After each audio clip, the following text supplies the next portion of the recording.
जय माता दी। कैसे हैं आप सब? मेरे YouTube चैनल पर आप सभी का स्वागत है। हिंदू पंचांग के अनुसार माघ माह के शुक्ल पक्ष की एकादशी को जया एकादशी का व्रत रखा जाता है। इस दिन भगवान विष्णु की विधि विधान से पूजा करने का विधान है। जया एकादशी के दिन व्रती को सुबह जल्दी उठकर स्नान आदि से निवृत्त हो जाना चाहिए। उसके पश्चात स्वच्छ वस्त्र धारण करे और व्रत का संकल्प ले।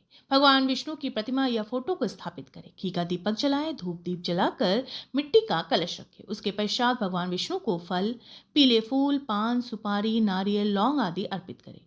भगवान विष्णु के मंत्रों का जाप करे। पूरा दिन निराहार रहकर शाम के समय भगवान विष्णु की प्रतिमा के सामने घी का दीपक जलाकर जया एकादशी व्रत की कथा को पढ़े या सुने। उसके पश्चात फलाहार करे। अगले दिन सुबह ब्राह्मणों को भोजन कराकर किसी जरूरतमंद व्यक्ति को दान दक्षिणा देकर विदा करे। उसके पश्चात व्रत का पारण करे। साल 2023 में जया एकादशी 1 फरवरी 2023 दिन बुधवार को है। पारण का समय रहेगा 2 फरवरी दिन गुरुवार को सुबह 7:09 से 9:19 तक। एकादशी तिथि का आरंभ होगा 31 जनवरी की सुबह 11:53 पर और समाप्ति होगी 1 फरवरी की दोपहर 2:01 पर। जया एकादशी की व्रत कथा के अनुसार एक समय नंदनवन में उत्सव का आयोजन हुआ, जिसमें सभी देव और ऋषि मुनि शामिल थे। उस उत्सव में गंधर्व कन्याएं नृत्य कर रही थी और गंधर्व गीत गा रहे थे। उनमें माल्यवान नाम का एक गंधर्व गायक और पुष्पवती नाम की एक नृत्यांगना थी।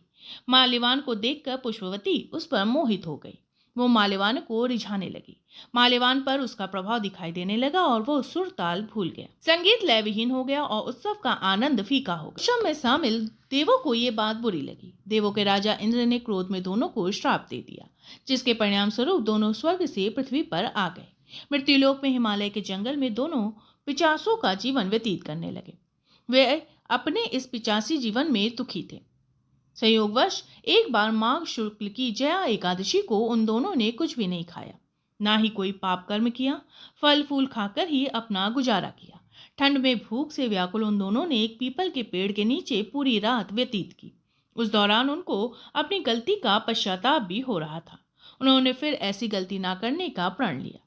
सुबह होते ही दोनों के प्राण शरीर से बाहर निकल गए। उन्हें मालूम नहीं था कि उस दिन जया एकादशी थी। अनजाने में ही उन्होंने जया एकादशी का व्रत कर लिया।